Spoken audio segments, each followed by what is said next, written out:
Here's my plan to stop the chemical, physical, and emotional mutilation of our youth. On day one, I will revoke Joe Biden's cruel policies on so-called gender-affirming care. Ridiculous. A process that includes giving kids puberty blockers, mutating their physical appearance, and ultimately performing surgery on minor children. Can you believe this? I will sign a new executive order instructing every federal agency to cease all programs that promote the concept of sex and gender transition at any age.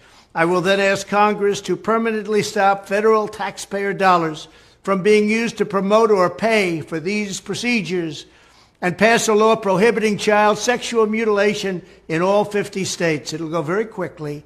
I will declare that any hospital or healthcare provider that participates will no longer meet federal health and safety standards for Medicaid and Medicare and will be terminated from the program immediately. Furthermore, I will support the creation of a private right of action for victims to sue doctors who have unforgivably performed these procedures on minor children. The Department of Justice will investigate Big Pharma and the big hospital networks to determine whether they have deliberately covered up horrific long-term side effects of sex transitions in order to get rich at the expense of vulnerable patients, in this case, very vulnerable.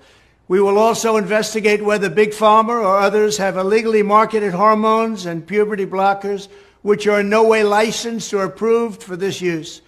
My Department of Education will inform states and school districts that if any teacher or school official suggests to a child that they could not be without parental consent, no serious country should be telling its children that they were born with the wrong gender, a concept that was never heard of in all of human history. Nobody's ever heard of this, what's happening today.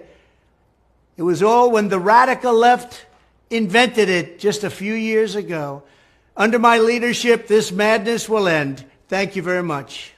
Be trapped in the wrong body.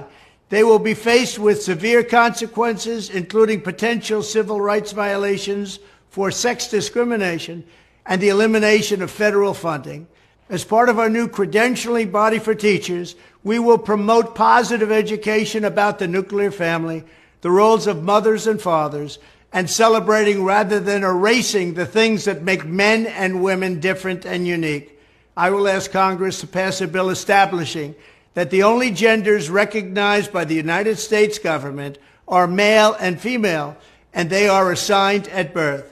The bill will also make clear that Title IX prohibits men from participating in women's sports, and we will protect the rights of parents from being forced to allow their minor child to assume a gender which is new and an identity without the parents' consent.